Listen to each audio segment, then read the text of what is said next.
कथा की शुरुआत किसी युद्ध घोष से नहीं होती, बल्कि उस क्षण से होती है जब शक्ति स्वयं को ही धर्म मानने लगती है। जब किसी शासक को यह विश्वास हो जाए कि वह अजेय है, तब इतिहास केवल घटनाएं में नहीं रचता, बल्कि चेतावनियां भी छोड़ता है। नरकासुर की कथा ऐसी ही एक चेतावनी है, जो केवल उसके अंत के बारे में नहीं, बल्कि उस स्थान के बारे में भी प्रश्न खड़े करती है जहां उसका पतन हुआ। पुराणों के अनुसार नरकासुर का जन्म स्वयं पृथ्वी से हुआ था।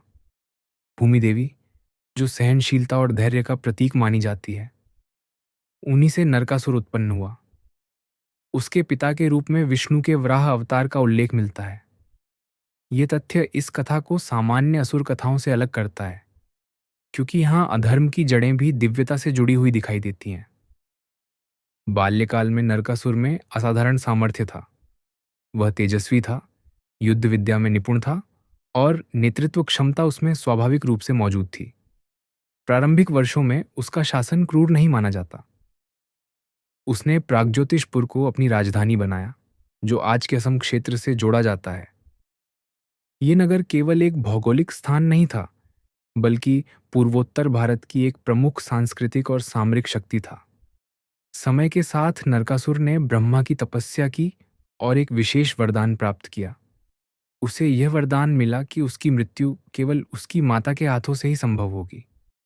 ये वरदान उसके लिए सुरक्षा कवच बन गया, लेकिन यही वरदान उसके भीतर असीम अहंकार का बीज भी बो गया। उसने यह मान लिया कि संसार में कोई भी शक्ति उसे पराजित नहीं कर सकती।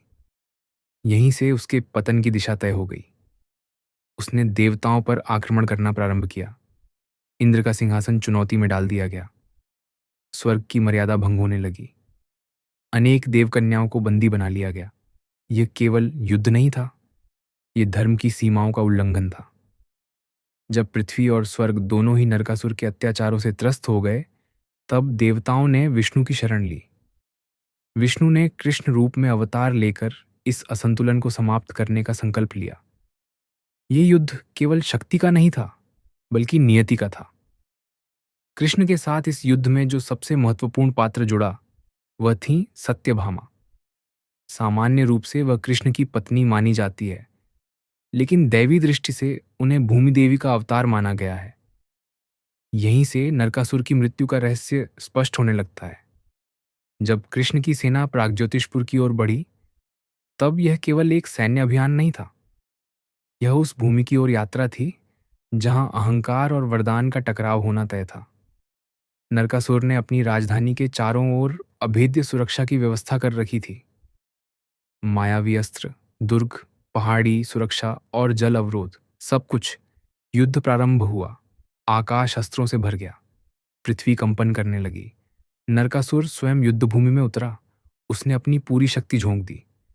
कृष्ण ने रणनीति और संयम से उसका सामना किया, लेकिन वरदान के कारण निर्णायक वार संभव नहीं हो पा रहा था।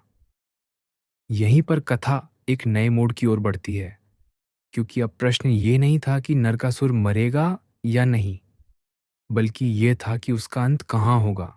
युद्ध का स्वरूप बदलने लगा था। यह अब केवल दो योद्धाओं का संघर्ष नहीं रह गया था, बल्कि समय, स्थान और नियति का संगम बन चुका था। प्रागज्योतिषपुर के आसपास का क्षेत्र युद्ध भूमि में बदल चुका था। कुछ वर्णनों में इसे एक विशाल मैदान बताया गया है, तो कुछ परंपराओं में यह पहाड़ियों और जंगलों से घिरा स्थान माना गया है। असम की लोक कथाओं में कहा जाता है कि नरकासुर का अंतिम युद्ध उसकी राजधानी के ठीक बाहर हुआ। वहां एक ऐसा क्षेत्र था जहां से वह अपने पूरे राज्य को देख सकता था। यह स्थान आज भी कुछ स्थानीय परंपराओं में नरकासुर से जुड़ा हुआ माना जाता है। कुछ लोग इसे नीलाचल पहाड़ी के आसपास का क्षेत्र मानते हैं, जहां कामाख्या देवी का मंदिर स्थित है। युद्ध के दौरान जब नरकासुर को यह अनुभव हुआ कि कृष्ण के साथ उसकी माता का ही अवतार उपस्थित है, तब उसका आत्मविश्वास पहली बार टूटने लगा। सत्यभामा का आगे बढ़ना केवल एक योद्धा का कदम नहीं था, बल्कि वरदान की सीमा का उद्घाटन था। कहा जाता है कि सत्यभामा के प्रहार से नरकासुर घोर रूप से घायल हुआ। उसी क्षण उसे अपने किए हुए कर्मों का बोध हुआ। उसने कृष्ण से क्षमा याचना की और यह वर मांगा कि उसकी मृत्यु को लोग अंधकार के अंत के रूप में स्मरण करें। यह वही क्षण है जिसे नरक चतुर्दशी के रूप में याद किया जाता है। दीप जलाए जाते हैं ताकि यह संदेश बना रहे कि चाहे अंधकार कितना भी गहरा क्यों ना हो, उसका अंत प्रकाश में ही होता है। लेकिन मृत्यु के इस क्षण का स्थान आज भी विवाद का विषय है। कुछ ग्रंथों में स्पष्ट स्थान नहीं दिया गया है, केवल इतना कहा गया है कि यह प्रागज्योतिषपुर के निकट हुआ। निकट शब्द ही इस रहस्य को और गहरा कर देता है। दक्षिण भारत की कुछ वैष्णव परंपराएं इस कथा को कृष्ण की व्यापक लीला से जोड़ती हैं और मानती हैं कि स्थान गौण है, उद्देश्य प्रधान है। वहीं अज़म की परंपराएं इसे अपनी भूमि से जोड़कर देखती हैं और मानती हैं कि नरकासुर की राख उसी धरती में समाई हुई है। पुरातात्विक दृष्टि से देखें तो असम क्षेत्र में प्राचीन किले, मिट्टी के टीले और जल संरचनाएं मिली हैं, जो एक शक्तिशाली प्राचीन राज्य की ओर संकेत करती हैं। हालांकि इन्हें सीधे नरकासुर से जोड़ने के प्रमाण नहीं है, लेकिन लोक स्मृति इन्हें जीवित रखती है। यहीं पर इतिहास मौन हो जाता है और परंपरा बोलने लगती है। नरकासुर की मृत्यु का वास्तविक स्थान इसलिए किसी मानचित्र पर एक बिंदु मात्र नहीं है। यह स्थान स्मृति में, परंपरा में और चेतना में बसा हुआ है। यह वह भूमि है जहां शक्ति ने अपनी सीमा को पहचाना। असम में आज भी नरक चतुर्दशी को विशेष महत्व दिया जाता है। स्थानीय मान्यता है कि नरकासुर की मृत्यु इसी क्षेत्र में हुई थी और उसके पापों के अंत के साथ ही दीपावली का प्रकाश प्रकट हुआ। यह केवल धार्मिक पर्व नहीं बल्कि ऐतिहासिक स्मरण भी है। यदि हम इतिहास की दृष्टि से देखें तो प्रागज्योतिषपुर एक वास्तविक नगर था जो समय के साथ रूप बदलता गया। आज का गुवाहाटी उसी का आधुनिक रूप माना जाता है।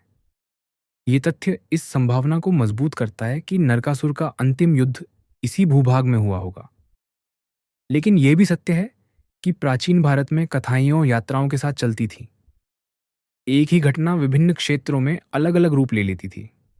इसलिए नरकासुर की मृत्यु का स्थान भी बहुवचन में समझा जाना चाहिए। वास्तविकता शायद ये है कि नरकासुर का अंत केवल एक स्थान पर नहीं हुआ। उसका भौतिक शरीर किसी भूमि पर गिरा, लेकिन उसका अहंकार पूरे भारत की चेतना में पराजित हुआ। यही कारण है कि उसकी मृत्यु को दीपावली से जोड़ा गया। अंधकार का अंत, प्रकाश की विजय। ये कथा केवल असुरवध की नहीं बल्कि संतुलन की पुनर्स्थापना की है। नरकासुर की मृत्यु का वास्तविक स्थान वह भूमि है जहां धर्म ने पुनः सांस ली, जहां शक्ति ने मर्यादा को स्वीकार किया और जहां एक माता ने संसार की रक्षा के लिए अपने ही पुत्र का अंत किया। कथा यहीं समाप्त नहीं होती, क्योंकि ऐसी कथाएं समाप्त नहीं होती। वे हर दीप जलने के साथ,